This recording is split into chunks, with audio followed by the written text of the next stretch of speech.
Welcome to KXAN News Today. Here are your Wednesday morning headlines. The Downtown Austin Alliance hosting a panel later on this morning talking to Travis County leaders. It's all about the launch of the county's mental health diversion pilot program, hoping to keep people who are homeless out of jail and connected with help.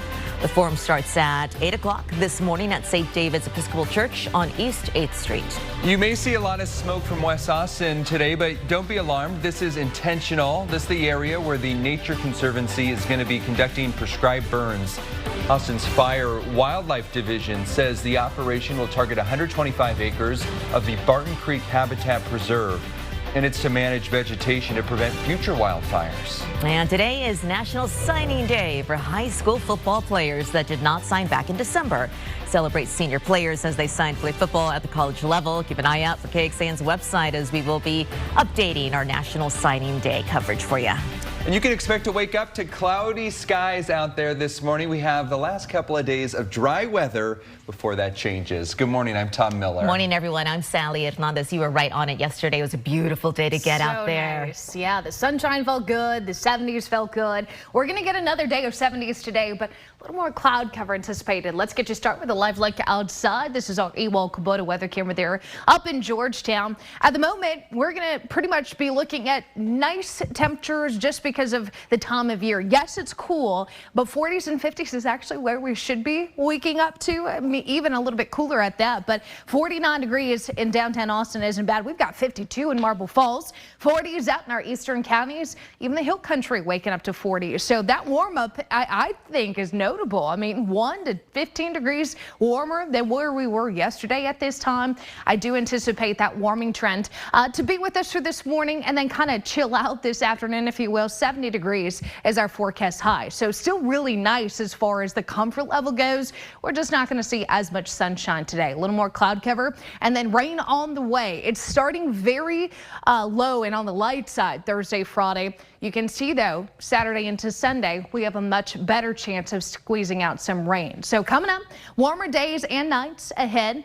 Damp later in the week just because of the drizzle and the fog that's likely to come in ahead of your weekend showers and storms. So we'll break down a little bit more of that wetter weekend forecast for you coming up in just a few minutes. Thank you, Christine. Caught on camera, a man breaking into a downtown Austin bar in the middle of the day. Yeah, broad daylight. Recurring problems just like the one that you see behind us have business owners demanding solutions from Austin City Hall. KXAN's Brianna Hollis shows us what happened next. It's 2:30 p.m. on Monday. NAR bar on 6th and San Jacinto was closed, but this man gets in. I went on the video cameras, the surveillance camera, and saw someone breaking in. That video shows a man bust open a window near the front door. You then see him grab electronics, fill up a bag, step back out the window, and walk away. 2:30 p.m. in the daytime, we'll break into a building with people walking by and not even care. For the bar's owner, Jesse Fortney, it's just another reason he's losing faith in the future of 6th Street. 6th Street used to be the heart of Austin. Right now it's the toilet. Rightful frustration on stuff that folks have been dealing with. Zoe Caudry is the council member for downtown. He says several business owners have brought forth similar concerns. And whether it be violence, whether it be break-ins, it's important for us to get it right. This has just been an issue that's just been kind of snowballing, and I think it's time for that snowball to melt and for us to actually do something about it. Fortney says the man who broke in is an unsheltered individual. This month, the Downtown Austin Alliance launched a pilot program to help address homelessness on 6th Street by having trauma-informed staff connect people with city resources for things like housing, mental health, addiction services, and employment. Fortney doesn't feel like what the city has tried over the past 4 years has worked well enough. I'm hoping to get real answers of if they even have a solution to this. Brianna Hollis, KXAN News.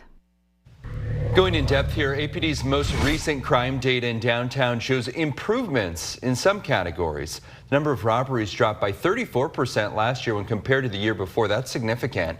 Burglaries downtown also improving slightly by 3%. For the first time in this country, a parent of a school shooter has been held criminally responsible for a mass shooting by their child. A jury determined that Jennifer Crumbly is guilty on 4 counts of involuntary manslaughter. It's in connection with the massacre her son Ethan carried out at a Michigan high school in 2021. NBC's Maggie Vespa was in the courtroom. Legal experts say, make no mistake, this is a landmark case. Jennifer Crumbley is now officially the first mom, the first parent in America to be held criminally responsible for her child's mass school shooting, and families of the victims telling me in there they hope this serves as a wake-up call for parents across the country. We will have all the historic moments from inside that courtroom, plus reaction from the foreperson of the jury who found Crumbley guilty, as well as all of the emotional fallout and reaction from the families whose lives were torn apart by the Oxford High School massacre. That's coming up on Today. Thank you, Maggie. Plus, how a political endorsement from Governor Greg Abbott could have a major impact on the voters ahead of the primary election. And why are people trying to get a young Hays County District Clerk out of office? And the choice words he got from a judge.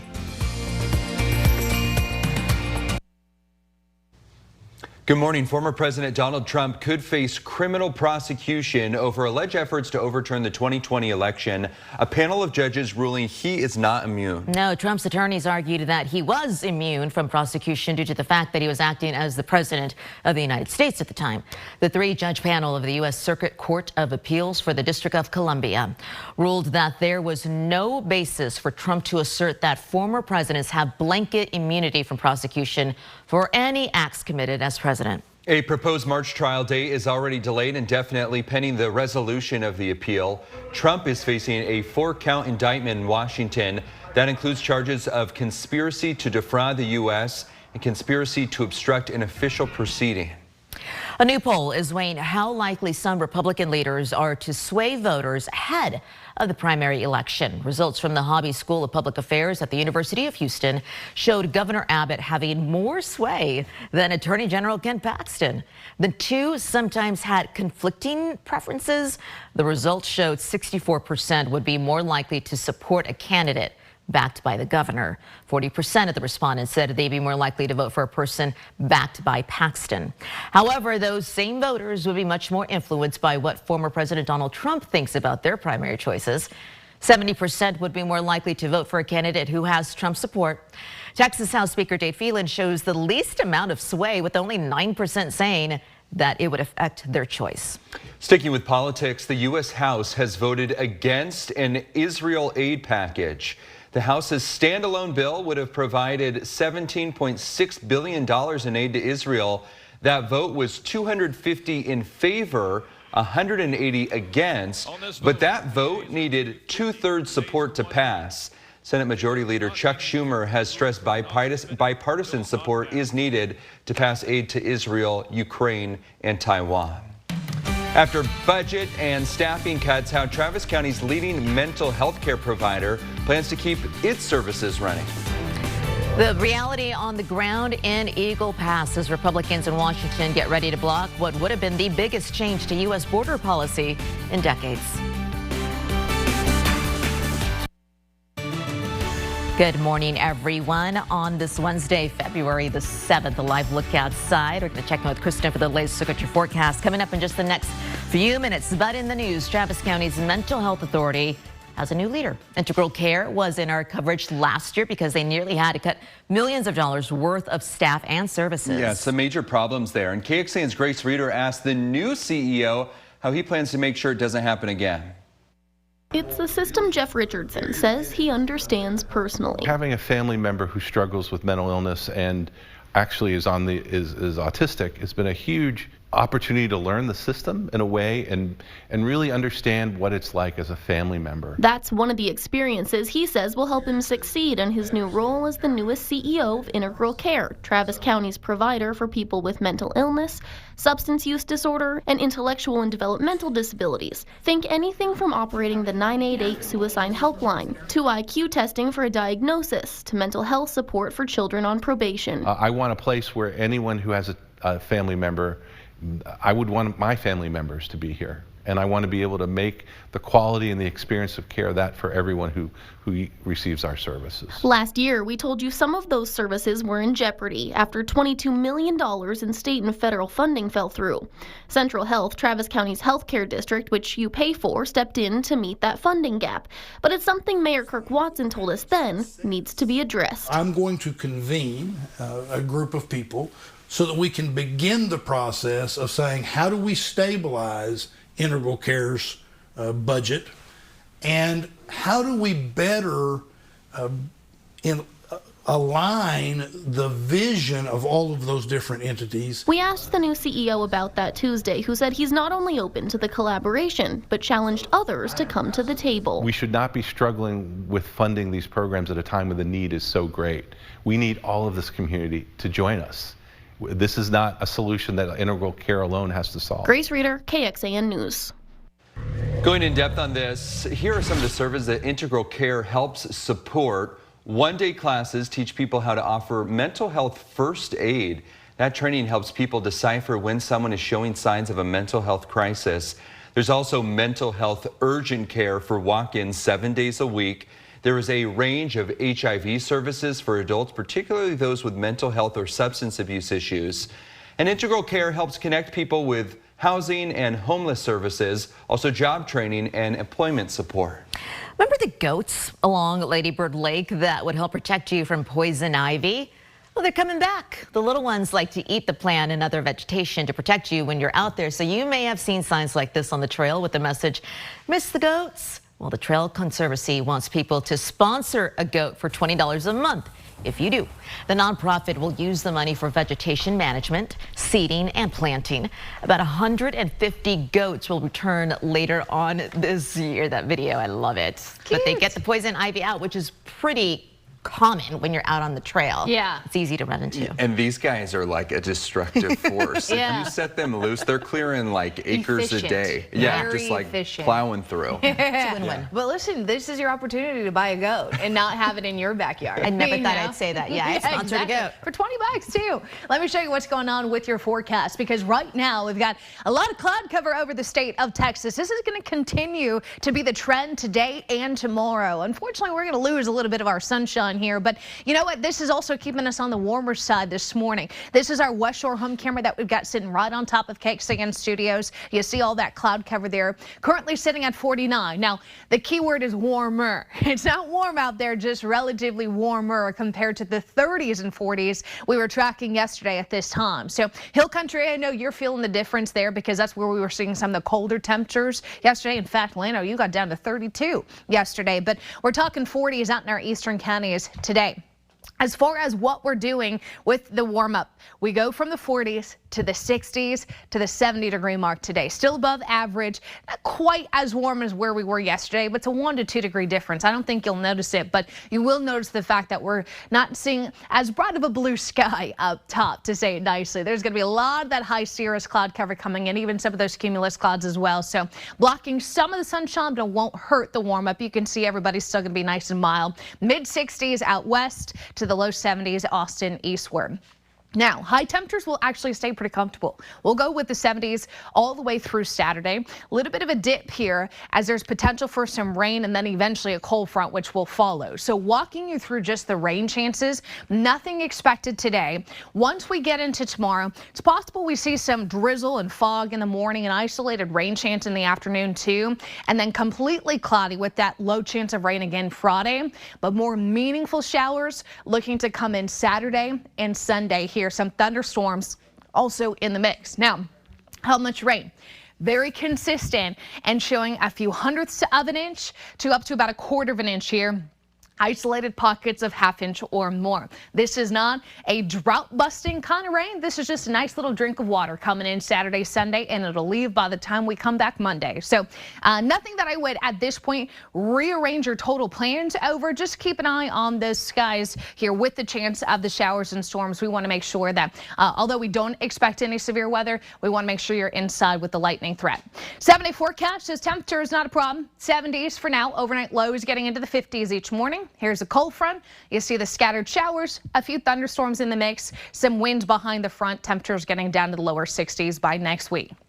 All right, let's take it to traffic right now because unfortunately we're watching a serious collision out in East Austin here. This is involving one vehicle, but at the moment we have FM 969 in East Austin completely closed between Imperial Drive and Decker Lane. So just to orient yourself here for those out in East Austin, here's 183 and then here's the toll road. If I zoom you down even more, you can see the maps indicate the closure. So here's Decker and then here's Imperial Drive.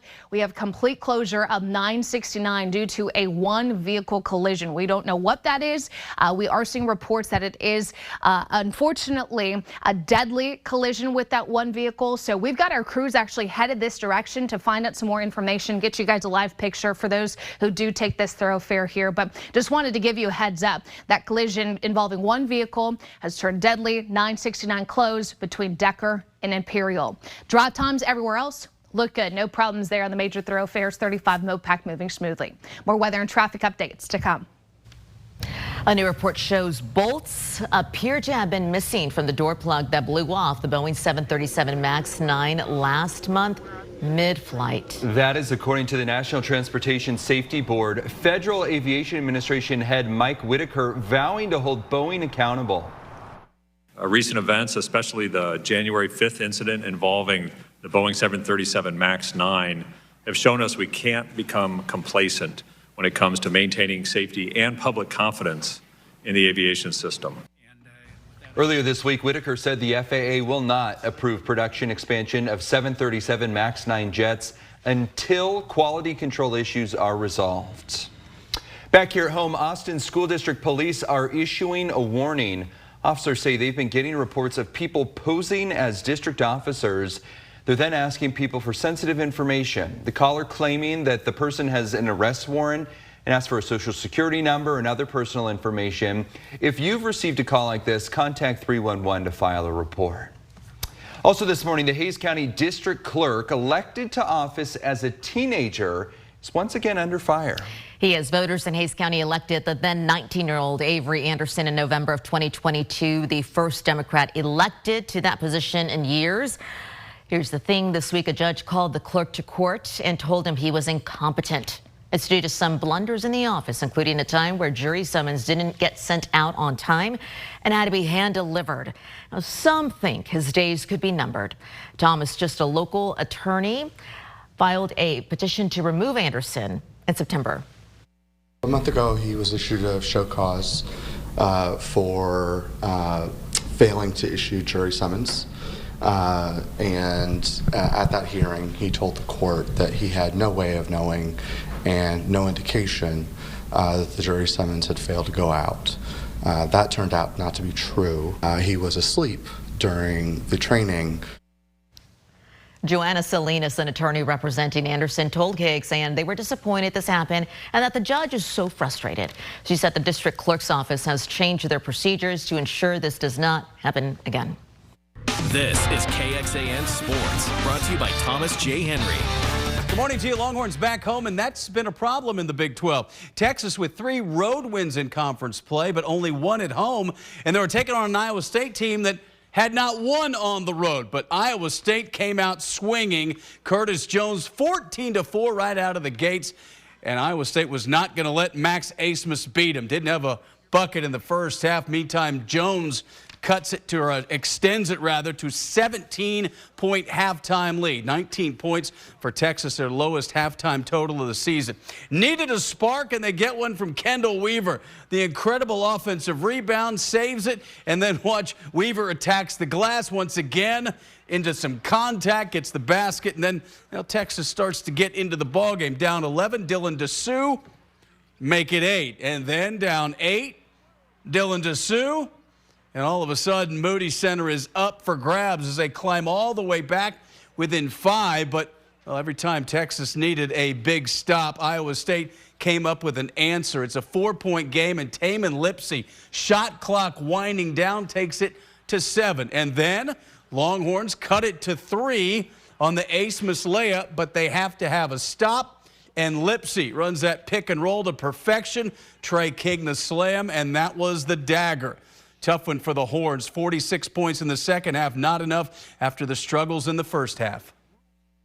But, I said to them, this time of year you can't, again, first 20 minutes of the game, you can't let your offense affect what you do defensively. We didn't really play with the edge in that first half, which is something that we've feel like we played with the last 2 games, and we didn't have it in the first half. Yeah, they're back home against West Virginia on Saturday. Now they fall to 4-6 in conference play. 500 would guarantee them to get into the tournament. Even 8 wins probably, but Texas needs to get some at home, and they'll have the Mountaineers Saturday afternoon. Back to you. All right, a historic building on the University of Texas campus could soon be demolished. It's to make way for a new Longhorns football training facility, but there is a group working to save the Steve Hicks School of Social Work. This building was built in the 1930s, and in 2001 it was listed in the National Register of Historic Places. It was also the first integrated junior high school in Austin before turning into a UT school.